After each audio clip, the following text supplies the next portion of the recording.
And on today's show, how qualified longevity annuity contracts will affect retirement plans. Part 3 of this week's series on the end of the year annuity update for 2014 with nationally recognized annuity expert Mike McGlothlin. Hi everyone, I'm Steve Savant, syndicated financial columnist and contributing author to Innsmouth, Life Specs, and Backroom Technician. Let's get down to business. Welcome to the show, Mike. Great to be back again. We are now all about QLAC. I mean, it's just dwarfed our entire universe. It seems like it's really overshadowing. And you did a major event, conference, where you had all these annuity advisors that have been doing this for a long time. How many people knew about QLAC? It's amazing. Some of our top producers were at our annuity summit in the second week of October. And out of all of our top advisors, really only 3 had heard about it. So this is a new legislation that took effect in July. We didn't really talk about it until we knew the product was going to be available, which we now have at least one product out on the market from AIG. That was introduced on November the 4th. We know of several other carriers that are going to be rolling that out by year end or early in 2015. So it's an exciting time. It's the first time that we've had any significant help from the U.S. government, maybe since the Roth IRA, to have different types of conversations with our clients. I just blogged on that. I said exactly what you just said. I said this is the most significant legislation we've had since the Roth. Well, let's walk through some of the particulars because I'm not sure everybody knows some of the specifics to a QLAC. And the first one, before we get into this stat, is only a DIA, deferred income annuity, no other product line. Yeah. Why is that? Well, I think the part of the reason is the government wants to protect from a longevity standpoint. It is a qualified longevity annuity contract. So one of the goals is to protect a lot of Americans from running out of money. It's the number one fear that Americans have relative to their financial security. So that's part of the reason why we wanted to have some guarantees. So all these plans that you've listed here accept and adopt the QLAC. Yes. Now, many of your employer-sponsored plans will have to go through some refiling of the actual plans, of the actual 401k, but those plans are eligible to have DIAs and QLAC friendly DIAs in them, so make sure that you ask for your plan administrator to make those changes. Now, Roth accounts are not eligible. They are not eligible. The reason for that is that they're already tax-free, so there's really no the reason to defer the RMDs, basically. I suppose you could buy a separate DIA and put it in your Roth. Yeah, absolutely. So I guess it does the same thing. It's just not QLAC eligible, but it's still eligible for a DIA. Now, this inherited IRAs, were you surprised that the government did not include that? Well, I think that part of this is that they're trying to simplify life for a lot of Americans, and trying to do that on an inherited IRA when you're already taking RMDs from a younger person just complicates the calculation. They probably didn't have a lot of confidence that they would be able to calculate it and catch people properly. So accounts that are currently using RMDs, then they're off the table? They are off the table. However, that doesn't mean that you can't peel off some rollovers and do some things like that. So even though that's stated in the Treasury regulations, there are some ways around manipulating that. I know that there would be a creativity there. Let's talk about some of the issues. Now, if I have an account balance, I'm talking about an individual, 25% of my entire qualified account, based on those previous plans that we just showed, they're eligible for this? They're eligible for that up to a maximum of $125,000. So $125,000 applies to all plans and all IRAs collectively. The 25% applies to each plan. So for instance, if you had a 401k plan that only had $100,000 in it, you could only do $25,000 of that plan, even though you may have had $1 million somewhere else. You have the opportunity to only do $25,000 in that one particular plan. So you have to be cognizant of the limitations there. However, when you look at all your IRAs, just like you do for your RMDs, you kind of gather them all, total them up on 12/31, and take your RMDs. You total all your IRAs up. But if you have separate qualified plans, they are treated differently with the 25% rule. Now, that's an individual. So if you're married, each the husband and wife could receive up to 120. Well, the ceiling of 125. That would be a huge, huge planning issue. Yeah, absolutely. $250,000 that you don't have to take RMDs and that you can set back for income protection down the road.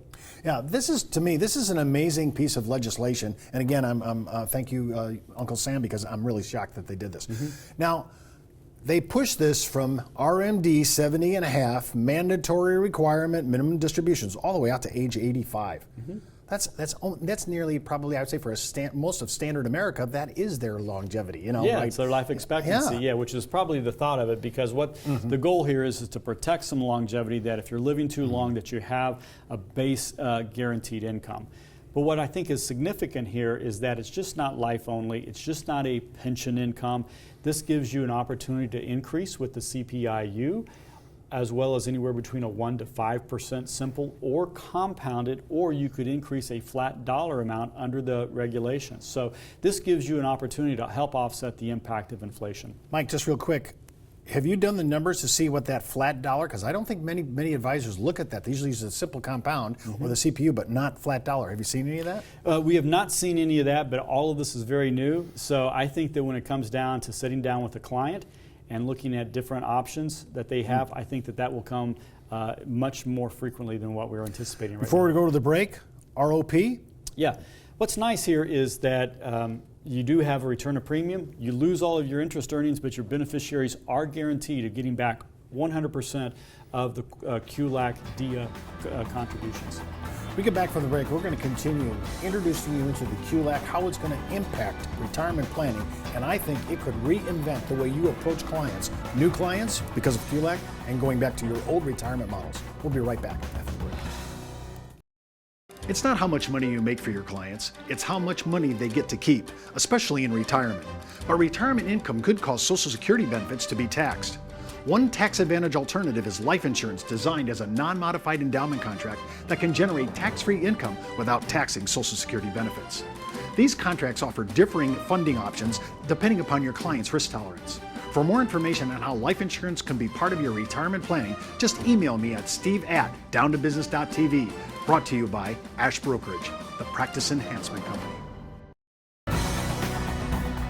Well, welcome back to our second segment. Of course, we're with Mike McGlothlin, annuity expert, and we're talking about QLAC. Let's talk about an example. How does this mechanics work? Walk us through this. This is pretty cool. Yeah, this is an individual who has $750,000 of account balance as of last year. And again, just like required minimum distributions, we're taking a look at the 12/31 account balance of the previous year. This particular person is a 72-year-old male. So you take a look at their uniform table. They're at 25.6. And so you would take 25.6 into 750. You're going to be required to take $29,296 of required minimum distributions. The federal tax on that at a 39.6 is $11,600, and a state tax of $960, which we just used at 3.4, which is probably pretty low actually. So all of this hits your modified adjusted gross income.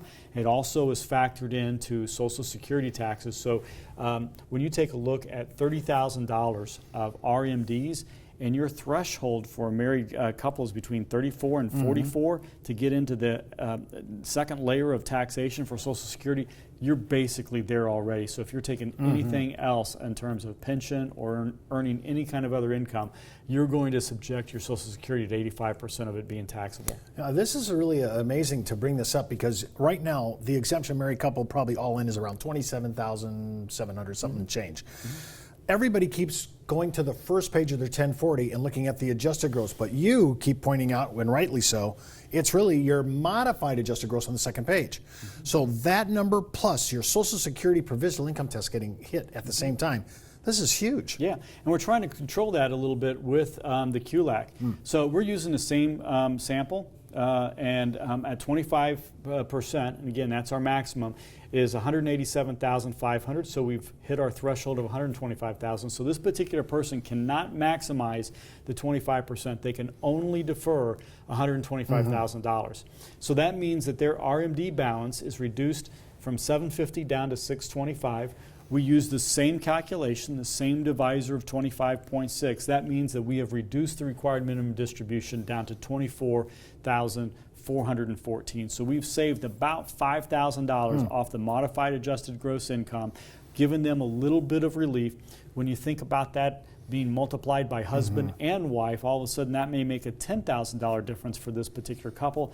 In addition, we've saved several $1,000s in terms of taxation, just in a hard dollar cost for them as well. And we're letting the deferred income annuity ride. Exactly. Wow, that deferral power that we just mentioned, sometimes we should do a chart on that, Mike, because I think that would really show the drama of not only the tax savings that you just showed, but now look what we did with that money. We pushed it out further. What's the impact later on in the future? Yeah, and I think that a lot of people have traditionally looked at DIAs and said, you know what, it's a low rate of return. And they may be thinking in today's interest rate environment that internal rate of return is fairly low.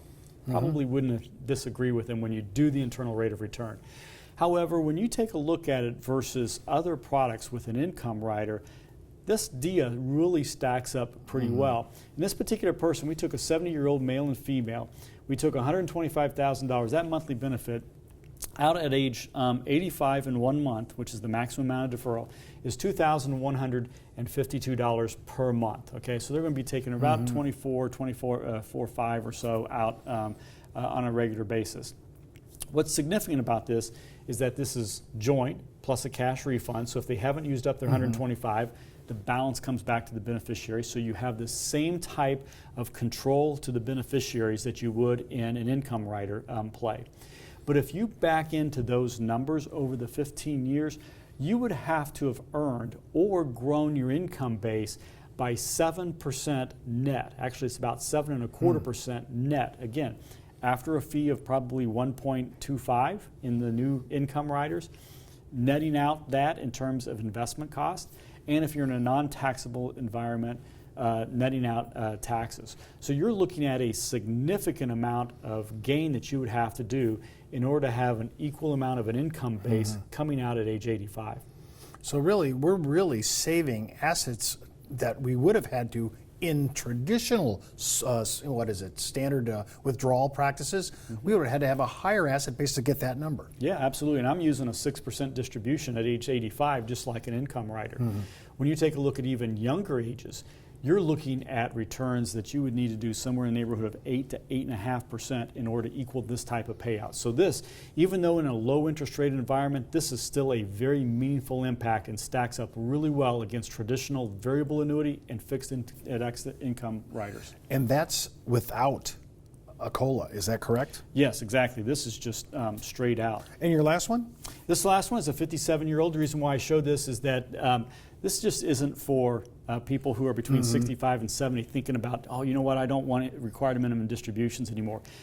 There's a survey by the Insured Retirement Institute in conjunction with Cogent said that 50% of Americans between age 25 and 44, 50% of them would defer their income for a guarantee income and give up control. So in this particular case, with nearly a $4,000 per month income, at a 57-year-old that had a rollover, they would need about an 8.5% rate of return in order to equal that over that life expectancy.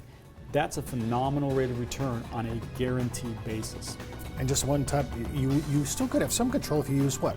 Cash refund? Or cash refund, and this is exactly what we've done, a joint and 100% survivor. Plus, if for some reason that you don't live to age 85, you get 100% of your $125,000 back to your beneficiaries. That's huge. Well, that's all the time we have for today. Remember, before moving forward with any of the ideas on our show, always consult your tax advisor, legal counsel, or your broker-dealer compliance officer. Missed an episode? Just hop out to our video archives. And remember, you could be wiser as an educated advisor. I'm Steve Savant. Listen.